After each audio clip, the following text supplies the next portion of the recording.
Morning, everybody. Good morning, Rabbi. And this week's parsha tells us about the last three plagues that happened in Egypt. And the second to the last plague was choshech, was darkness.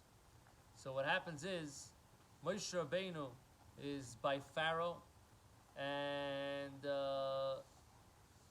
he talks to Pharaoh. Pharaoh gets very, very angry at Moshe Rabbeinu, and he tells him, I don't want you to see me again. If you ever come back here again, I'm going to kill you. So Moshe Rabbeinu, at that point, if he comes back again, he can't warn him about the last plague.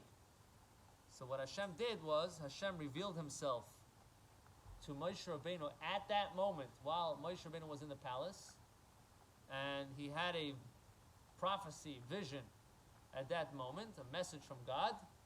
And Moshe Rabbeinu turns around to Pharaoh and says, okay, before I leave, I just want to tell you one more thing. You should know that there's something else coming.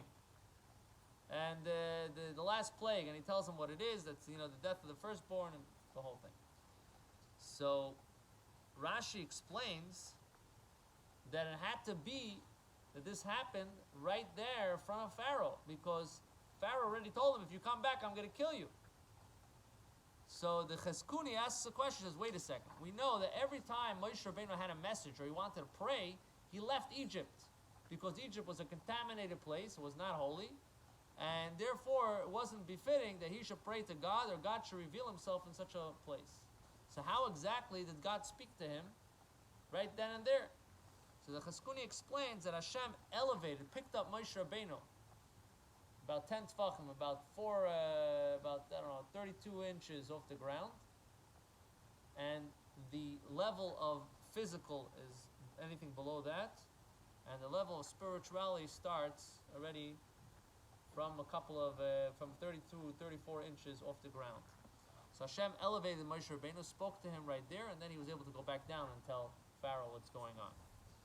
So it's explained that there's a level of light that we bring into the world during Hanukkah that is so powerful that it doesn't just hover above, it permeates into the actual world even below.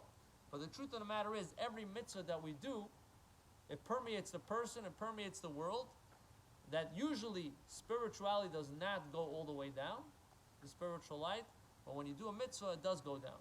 This is something that we can relate to the story. I mean, the story really happened to Moshe Rabbeinu.